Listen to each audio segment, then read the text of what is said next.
A volta de Jacó para a terra da promessa.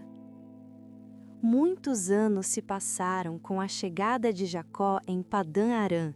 Ele já estava casado com 2 mulheres e com muitos filhos, e tinha progredido bastante nestas terras, e sentiu que era hora de voltar para a terra de seu pai. Ele falou para seu sogro Labão que era hora de voltar. Seu sogro falou: "Você é um abençoado do Senhor.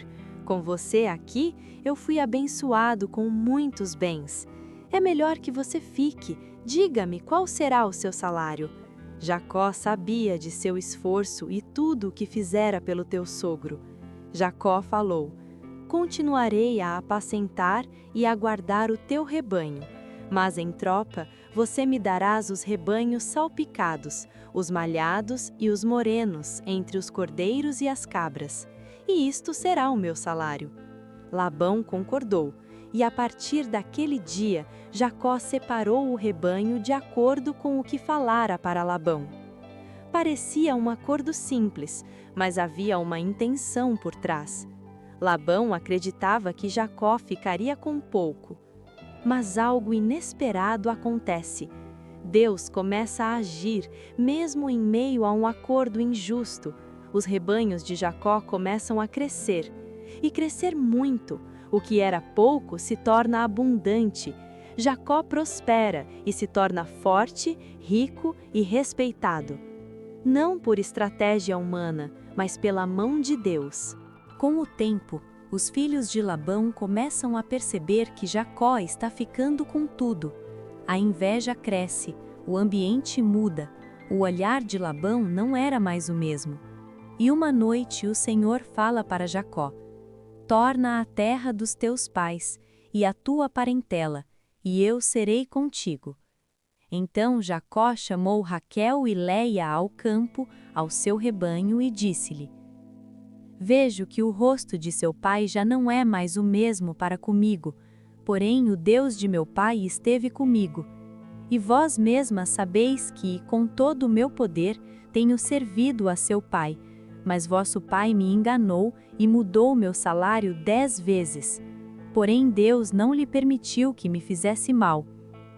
Quando ele dizia assim: "Os salpicados serão o teu salário," então todos os rebanhos davam salpicados, e quando dizia assim: "Os listrados serão o teu salário," então todos os rebanhos davam listrados.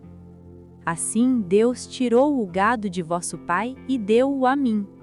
E sucedeu que, ao tempo que o rebanho concebia, eu levantei os meus olhos e vi em sonhos que os bodes que cobriam as ovelhas eram listrados, salpicados e malhados. E disse-me o anjo de Deus em sonhos: "Jacó." E eu disse: "Eis-me aqui." E disse ele: "Levanta agora os teus olhos e vê que todos os bodes que cobrem o rebanho são listrados, salpicados e malhados, porque tenho visto tudo o que Labão te fez. Eu sou o Deus de Betel, onde tens ungido uma coluna, onde me tens feito o voto. Levanta-te agora, sai-te desta terra e torna-te à terra da tua parentela."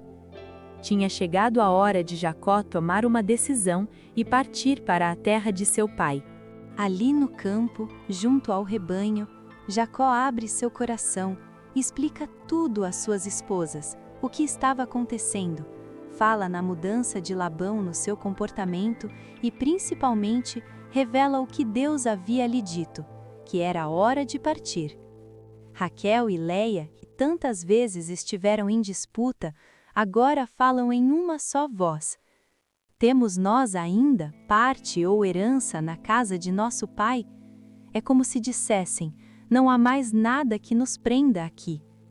A dor vem à tona.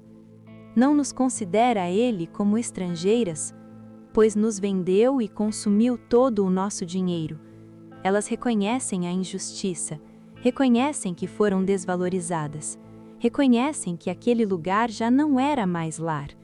E elas dizem: "Toda a riqueza que Deus tirou de nosso pai é nossa e de nossos filhos." Então vem a declaração final, firme e decidida, e cheia de fé: Agora, pois, faze tudo o que Deus te mandou. Aquelas mulheres entenderam algo poderoso. Quando Deus encerra um ciclo, não é perda, é direcionamento, é livramento, é começo de algo maior. E naquele momento, uma família inteira se alinhou com a voz de Deus. Então se levantou Jacó, pondo os seus filhos e suas mulheres sobre os camelos, e levou todo o seu gado e toda a sua fazenda que havia adquirido, o gado que possuía, que alcançara em Padã-Arã, para ir a Isaque, seu pai, à terra de Canaã. E havendo Labão ido tosquear as suas ovelhas, furtou Raquel os ídolos que seu pai tinha, e saiu Jacó sem que Labão soubesse que estava fugindo, e fugiu com tudo o que possuía, e passou o rio e seguiu para a montanha de Gileade. Depois de 3 dias, Labão ficou sabendo que Jacó tinha fugido. Então, tomou consigo os seus irmãos e foi atrás de Jacó por 7 dias de caminhada, e o alcançou na montanha de Gileade. E lá, também Labão e seus irmãos armaram suas tendas.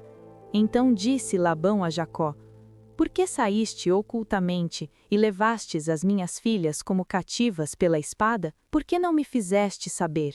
Para que eu te enviasse com alegria e com cânticos, e com tamboril e com harpa? Também não me permitiste beijar os meus filhos e as minhas filhas.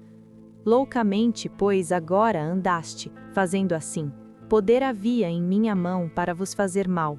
Mas o Deus de vosso pai me falou ontem à noite, dizendo: Guarda-te, que não fales a Jacó, nem bem, nem mal. E agora, se te querias ir embora, porquanto tinhas saudades de voltar à casa de teu pai, por que furtastes os meus deuses? Respondeu Jacó: Eu temia que você me tirasse as suas filhas. E com quem achares aos teus deuses, esse não viva. Reconhece diante de nossos irmãos o que é teu do que está comigo e toma-o para ti. Pois Jacó não sabia que Raquel os tinha furtado. Então entrou Labão na tenda de Jacó e na tenda de Leia, e na tenda de ambas as servas, e não os achou. E saindo da tenda de Leia, entrou na tenda de Raquel. Mas tinha tomado Raquel os ídolos, e os tinha posto na albarda de um camelo, e assentara-se sobre eles. E apalpou Labão toda a tenda, e não os achou. E ela disse a seu pai: Não se acenda a ira nos olhos de meu senhor, que não posso levantar-me diante da tua face, porquanto tenho o costume das mulheres. E ele procurou, mas não achou os ídolos. Então irou-se Jacó e disse a Labão: Qual é a minha transgressão? Qual é o meu pecado que tão furiosamente me tens perseguido? E Jacó começa a falar sobre os anos que trabalhou para Labão e o quanto ele foi leal cuidando do seu rebanho, e ele não o valorizava, sempre mudando o seu salário. De dia lhe consumia o calor, à noite o frio e o cansaço. E Jacó fala para Labão: Trabalhei por 20 anos na tua casa, 14 anos trabalhei por tuas filhas e 6 anos trabalhei por teu rebanho, mas o meu salário tens mudado 10 vezes. Se o Deus de meu pai, o Deus de Abraão e o temor de Isaque não fora comigo, por certo me enviarias agora vazio. Deus atendeu à minha aflição e ao trabalho das minhas mãos e repreendeu-te ontem à noite. Então respondeu Labão e disse: Estas filhas são minhas filhas, e estes filhos são meus filhos, e este rebanho é o meu rebanho, e tudo o que vês meu é. E que farei hoje a estas minhas filhas ou aos filhos que tiveram? Labão, por sua vez, tenta reafirmar sua posição, mas percebe que não tem mais domínio sobre a situação. E nesse momento surge a proposta de um pacto. Mais do que um simples acordo entre homens, aquele pacto representava um marco espiritual. Eles levantam um montão de pedras e uma coluna que se tornam testemunhas visíveis daquele compromisso. O local passa a ser chamado de Galeede e Mispa, nomes que carregam o significado de vigilância e testemunho. Labão declara: O Senhor vigie entre mim e ti, quando estivermos apartados um do outro. Essa frase, muitas vezes usada como expressão de bênção, na verdade carrega um tom de advertência. Deus seria testemunha caso um deles ultrapassasse os limites estabelecidos. O pacto em Gileade não foi um acordo de amizade, mas um acordo de limites. Ele estabeleceu uma fronteira física e espiritual para impedir que o conflito continuasse. Jacó não voltaria para trás e Labão não avançaria contra ele. Esse momento nos ensina que nem todo relacionamento é restaurado para proximidade, mas muitos são resolvidos por meio de limites estabelecidos por Deus. Há situações em que a paz não vem da reconciliação plena, mas da separação guiada pela vontade divina. Gileade se torna, então, um símbolo de transição. Jacó deixa para trás um passado de opressão e caminha em direção ao cumprimento das promessas de Deus.